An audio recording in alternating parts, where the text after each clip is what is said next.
Good morning and welcome to the Bradda Lithium Limited AGM proceedings. Throughout the recorded meeting, attendees will be in listen-only mode. Questions can be submitted at any time via the Q&A tab situated on the right-hand corner of your screen. Simply type in your question and press send. The company may not be in a position to answer every question it receives today. However, all questions can be reviewed with responses published on the Investor Meet Company platform where appropriate to do so. I'd now like to hand you over to Ian Stalker, Executive Chairman. Good morning.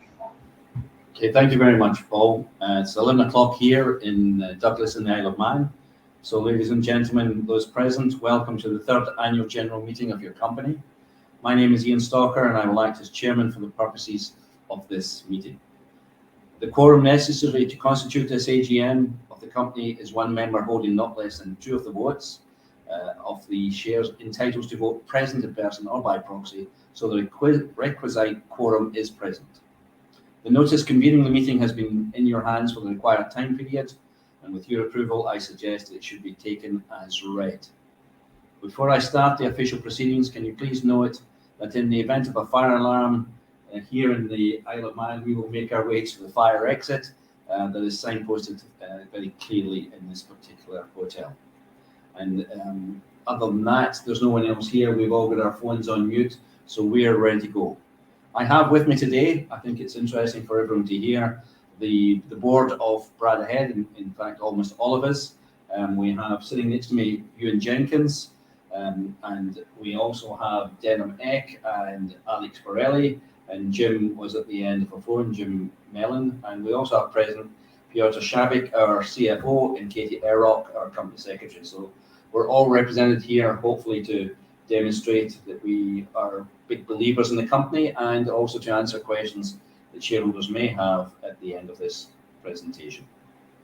The format for the meeting today will be as follows. I will go through the basic resolutions of the company and get them approved, hopefully, and then move forward to a presentation, which I'll go through as quickly as I can. It's quite a long presentation, but I think most of the people involved are aware of it. It's just an update. And then we'll have a period for questions and answers. So let me continue with the main body of the resolutions.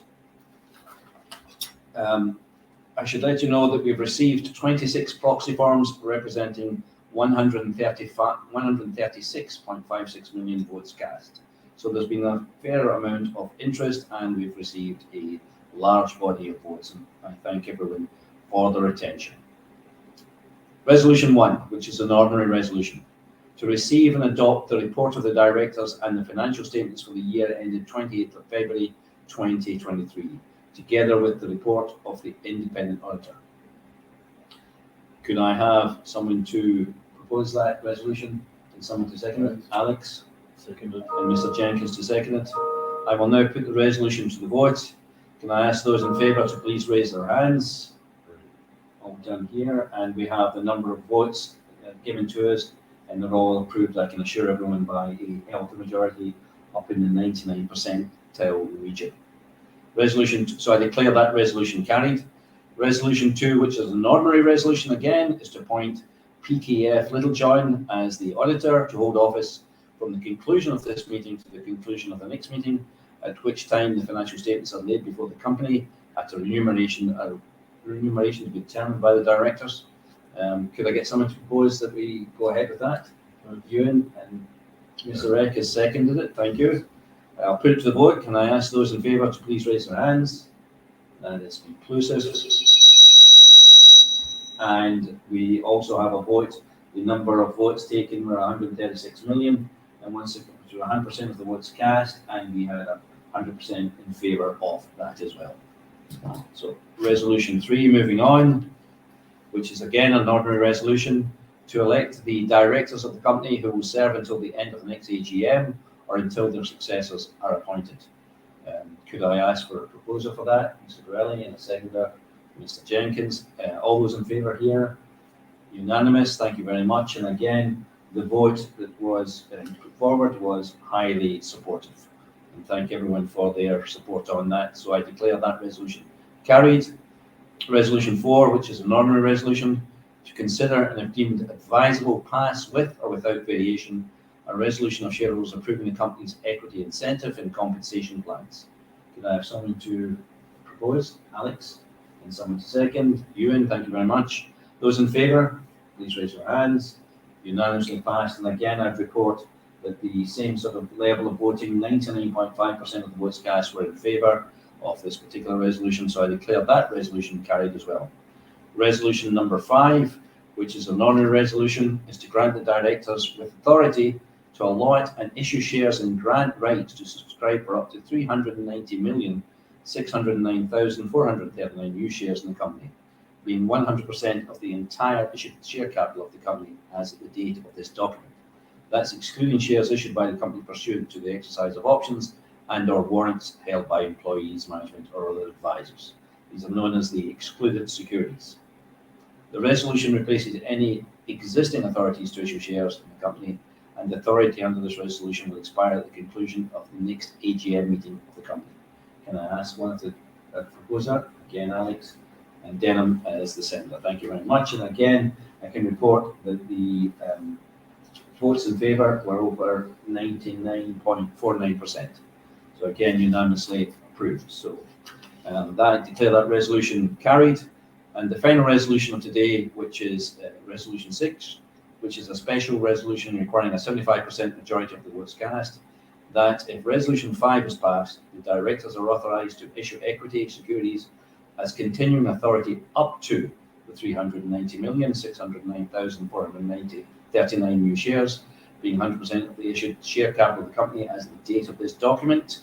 The authority granted by this resolution will expire at the conclusion of the next annual general meeting. Once more, could I ask for the proposer of this resolution? Alex, thank you. And again, Denham second. So all those in favour? Unanimously passed. And again, I can indicate that the resolution itself received 99.5% of the votes cast. That now completes all the resolutions that were sent out and closes the formal part of the meeting. I will move forward in that case to the presentation, which is hopefully on the screen or in your screens in front of you, and I will rattle through this. It gives an update of where we are in Bradda within the USA. Bradda is located in the USA and its assets are focused in the USA. We have our safe harbour statement, and then we move on to the projects themselves. And very rapidly, we have projects in Arizona, we have projects in Nevada, and they cover the spectrum of lithium in clays, lithium in pegmatites, i.e. spodumene, and we do have some brine assets as well, Eureka and Wilson in Nevada. And this range of different products, of course, gives us the reduced risk in case one works and one doesn't work. We do have them all, and that means that we can move forward with a level of confidence, I think, despite the market backdrop with the work that we've got in hand. We are well funded. We are busy with an updated budget, in actual fact. We know we're well funded through to mid-2024, and at the end of October, I think it was, with $3.5 million in the treasury, which in these tough markets is a very strong position to be in compared to a lot of our competitors. And we're optimistic, and I think it's important to mention at this time, as we go forward, we're optimistic that we can achieve the 2.5 million tons in total of lithium carbonate equivalent in the basin by the next drilling campaign, which we're optimistic will get started fairly quickly. And as a consequence of that drilling campaign, we can make accessible to us the $3 million that come from the Lithium Royalty Company as per the original contractual agreement between them and us dated 2021. So we're 100% lithium focused. We are intent on unlocking the value, and that's what we've been doing since we started. And I think the board and the management team do have the required experience to move it forward. We are a tier 1 company in a political location that says everything about where we should be.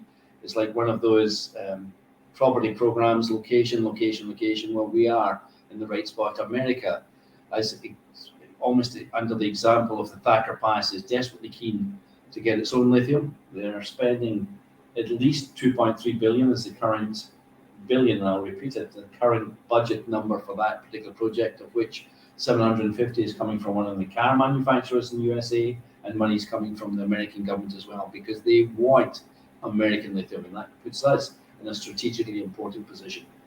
The board and management are in the game. Over 20% of the shares held by the board and management, so we are committed, like all shareholders, to our success in this company, And like all shareholders, we're as disappointed as everyone is about the current share price.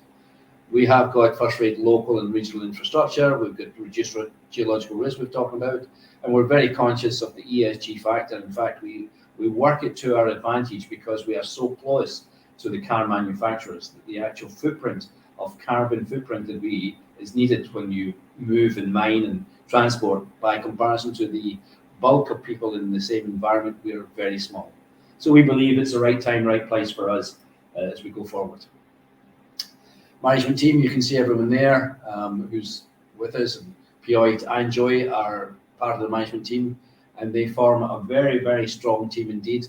We've now got over 2 years experience under our belt, and I think the reflection of that is the way in which our current exploration programs are running, and in fact the fiscal control, which is very important, particularly at this time of the market as we move forward as well.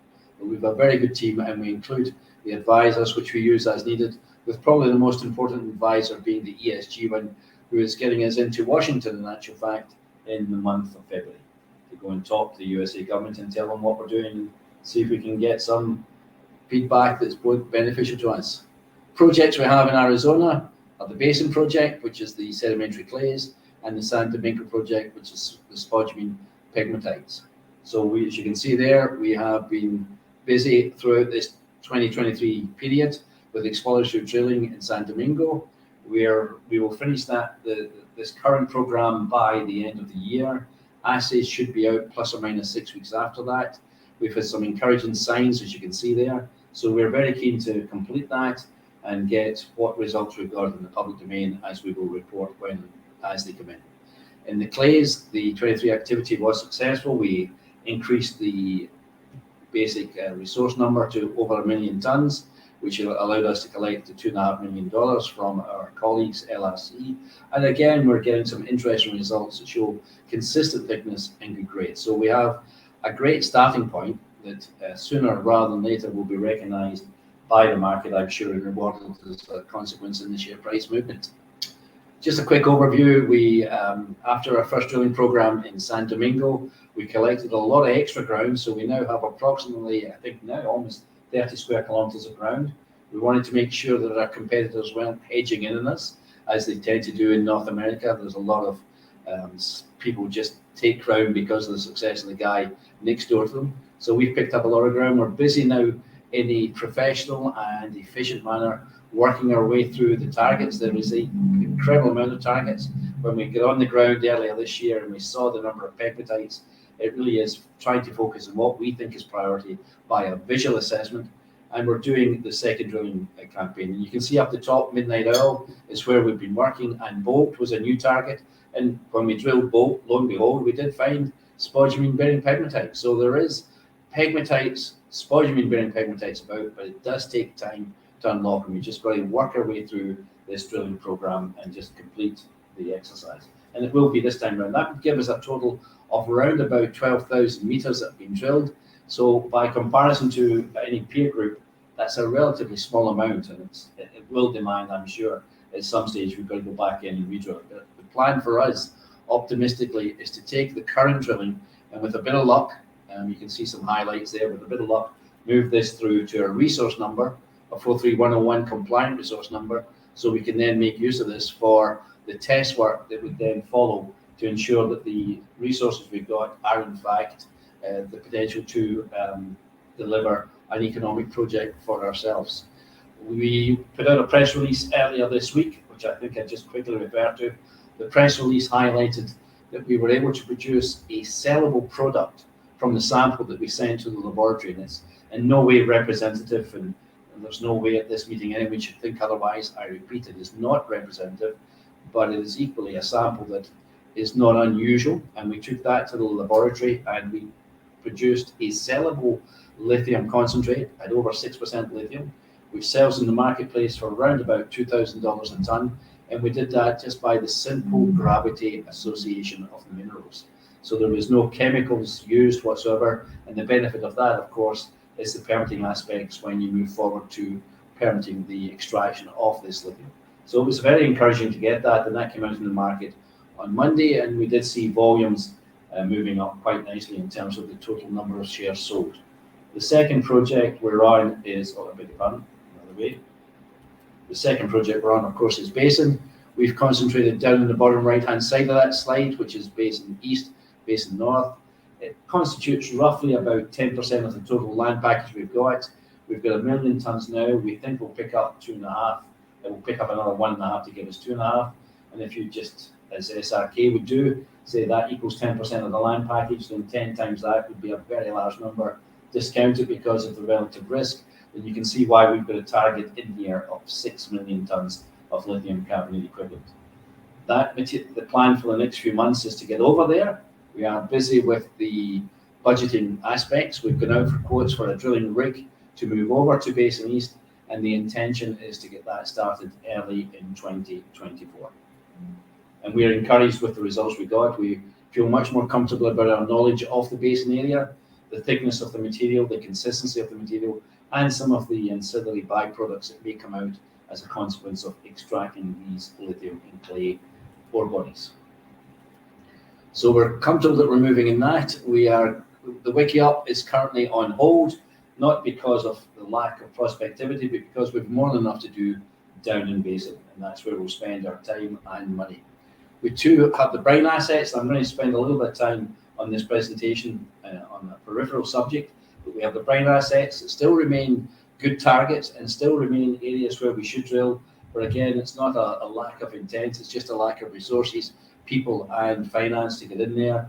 So we're keeping them just keeping them warm and ready to go, but we will attend to them in the not too distant future as things progress. But I wanted to, just before I go through this timetable, also to mention to those present that we also have oil brines in Pennsylvania and in Texas. And in recent days, the Exxon, the big oil and gas company, has been making some pretty bullish statements about their intention to extract lithium from these oil brines. They believe they've got not only the knowledge, but the financial muscle power to do that quickly, and therefore become a decent sized producer excuse me, within the North American market. Their areas of where they're interested in is the Smackover district, and we have property close to them. And the area where we are in Pennsylvania harbours the same kind of lithium and brines, both in terms of grade and quantity. So as a consequence of Exxon getting excited, naturally it's no surprise that we're getting a little bit more excited, and we will be examining that opportunity as we move forward. The slide I put on there is just the highlighting where we are and when we're moving. That will be updated in due course as we complete the budget and then understand the timetable associated with the contractors coming in. So these are outline timetables that we will hopefully stick with, but if they can be improved, we will improve them. The ESG environment, we still continue to work very closely with the local communities under our sort of environment, both to ensure that we get good access, good working relationships, but we comply with the highest standards of ESG that we can. Water conservation initiatives, community website initiatives, I can report, I believe, well received within the local communities. So it's a case of so far so good, and we will continue with our initiatives and try and make sure that we dot the I's and cross the T's in moving along. So in summary, we are aggressively moving forward with our San Domingo pegmatite spodumene asset in Arizona. We hopefully will get a resource out by the early part of next year, but it obviously depends on assays, timing, and the results themselves. We had put out earlier this year the new and indicated resource at Basin. We're looking now to increase that to 2.5 million target, and we expect to put something out on that as our work program unfolds, and with Piotr and Joey, just how we're going to implement it. I think the management is much better now than it was previously in terms of the experience we have. We've been drilling at San Domingo and at Basin for over a year. I think we've streamlined the process. I think the guys understand the challenges and are able to deal with them quicker and more efficiently. So I believe that aspect of our business has been enhanced and will continue to be enhanced as we understand working in the environment. We recognize the world we live in terms of the carbon footprint and the environmental challenges that are faced. We think we're in a strong position. We've got a strong ESG focus. We are next door to the main demand for lithium in the American marketplace. It's literally one state across the next state. We're not having to ship lithium concentrate or lithium carbonate all the way across half the world from China. So there's a very strong reason to believe we will get, and we are seeing American government desire to help, but it's at what time they introduce that help. The basin in particular, we're working in an area again where there's been mining, historic mining there for some considerable time, so everyone's well aware of how to mine, how to operate in the area. There we go. I beg your pardon. So the rest are appendix, which are part and parcels aside. I'll let you guys see it. Ladies and gentlemen, you can take your time with it and go through it, but they just supplement the conversation we've just had. So that completes the presentation, and now we can move on to the question and answer session, which I have some questions in front of me, and with the help of the board, we will try and address them as well as we can. And the first pre-submitted question is, why is the share price in continuous movement downwards at the moment, despite positive news? I think the board would agree with me. If we knew the answer to that, then we would change it immediately. But there is a very sad backdrop of lithium pricing in the marketplace, moving in one direction, which unfortunately is in a downwards trend. There is there is a toughness in the market with all the challenges that exist external to the commodities sector. But I can assure people, and the comfort we take is that the demand for the lithium products is there. We have lithium. We know we've got lithium in the basin. We know we've got lithium at San Domingo. The intersections were getting demonstrated. I think we've got to put ourselves in a position to survive this tough time, and I can assure you the board is focused on that, and then come through it so that when the next wave of the lithium market starts to be seen, we are ready to take advantage of that. The next question was the timeline in the October presentation. So shows there are 3 decision points at the start of 21. Are the board able to confirm that the decision to continue with the step-out drilling at Basin North and Basin East has been taken? That was one of the deliberations we've been at today. We are just checking 1 or 2 smaller comments on it, just on the budgeting aspects. But the intention, providing everything adds up, is yes, we would be intended to drill there in the early part of 2024 with permits already in place. The next part of that question is, what is the decision that will need to be made upon the completion of the current drill program results at San Domingo? The answer to that is we need the assays to assess just what kind of quality of lithium we have from these spodumene pegmatites. With a bit of luck, we'll be sufficiently encouraged that there's the potential for a resource calculation, but it is really just a potential. I don't know at the moment. It's certainly our hope and expectation we head in that direction, but we have to wait for the results to come out. But if we can get to a resource, then the next logical step for us is to take that resource and consider doing a preliminary economic assessment on it to demonstrate the economic opportunity of the project itself. The next question, to gain access to grants funding from the US government, what is the minimum criteria that BHL as an explorer will need to satisfy? The first thing, we are busy talking to the government and the government talking to us. There is a desire to encourage lithium producers in the States. There's no doubt about that, as I mentioned earlier, but you need to be a near-term producer. Drilling is not something that they want to get involved in. They reckon that's the risk that we must take as a company ourselves. But we head to Washington in February is the plan at the moment, and it may change, but that's certainly the intent. And we go over there with the hope that we can let the US government know that we are doing well, both projects at Basin and at San Domingo. And as a consequence, we will look to see what access we can get to funding that may be available. I would just caution everyone on the meeting today that these things never happen overnight. You just don't pop into an office and say, can you give me money? And they write you a check. There's a lot of work involved in justifying this, that, and next thing, to make sure that the government has dotted the I's and crossed the T from their own perspective. But certainly it's our intent as a board and as a company to access that money as possible, as quickly as we can. Has the board identified a clear path to access government funding? I think I've answered that question. Is there a clear route to fulfill the criteria? We will know more when we go to Washington, and we will understand just exactly what path we have to follow and the steps that we have to take in that path. Note, I think previously we indicated that Bradda Head were some way off being able to access any government funding. It's true, previously that was the case because exploration is regarded as our own risk. But if we could move closer to that potential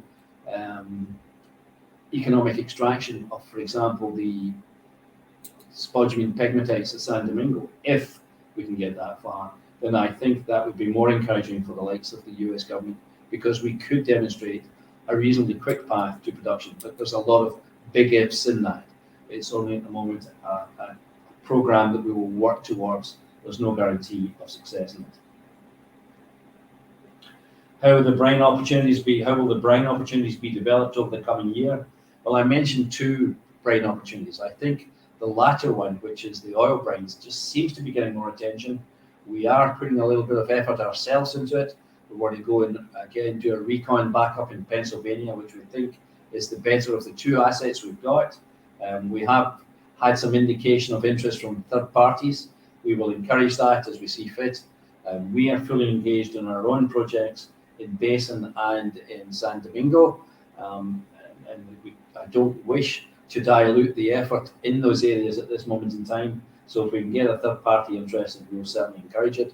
But we would like particularly to see the oil brines develop in the next few months that are coming up. We think there's an opportunity. The board likes the idea. And if we can get that attention, particularly with Exxon in the background, we will certainly be grabbing it with both hands. When do you think we'll start to drill Morningstar? This is from Josh. Very exciting prospect. Could be a big find there. Well, Josh, I hope you're right. We have started drilling. In fact, we're getting probably more than halfway through it now. Visually, things are what they are. I can't say too much in an open forum like this. We obviously have to wait for the results, and they should be out within the next 6 to 10 weeks, I guess, by the time we finish. So by the early part of 2024, those results will be out, and we'll just know how good a prospect Morningstar actually is. The next one, thinking ahead, it is anticipated there will be scope for sharing of facilities with neighbouring developers as part of the development plans of our assets. We are a long way away from our neighbours, which are predominantly in the state of Nevada. Certainly where we're working in Arizona, near Baghdad, there's an opportunity of shared infrastructure, i.e. power and access roads, etc. Water is a separate challenge altogether. We're in a dry part of this western part of America, so we have to ensure that there is sufficient water for all needs, and we'll be doing that individually. But where we can work with our partners, we certainly will. Where did the company name Bradda Head come from? There's another question for him. Well, as I understand it, and I'm sure the board will correct me if I go wrong here, there is a part of the island over here that had some historic mining undertaken in it. And therefore it was appropriate, because of an Isle of Man company, that we associate with something that comes from the Isle of Man. So that's where the Bradda Head came from. Do you want to add anything, Devin? No, you encapsulated that perfectly. So, and we like that name, so we're sticking with it at this moment in time. Progress and appointment of a new CEO. We are busy. We spent a bit of time this morning discussing it to our board meeting. I've had significant help from the entire board while we've been looking at these CEOs. I think the earliest you would expect us to put a CEO in place would probably be sort of February time of next year, because remember, the candidates we are looking at may well be already employed, and they have to give notice to their current employers. But we've certainly come across some characters who, in our world, fit the part, but we have to just finish it off and deal with it. But it's been an active period over the last 2 or 3 months, just getting that aspect dealt with. And that concludes the question and answer session. So I think I can hand back now to our manager in charge of the meeting today. Ian, thank you very much, and thank you to the board for updating attendees today. Can I please ask attendees not to close the session? Should be automatically redirected to provide your feedback in order the board can better understand your views and expectations. This will only take a few moments to complete, and I know is greatly valued by the company. On behalf of the board of Bradda Head Lithium Limited, I'd like to thank you for attending today's AGM proceedings. Good morning to you all. Thanks.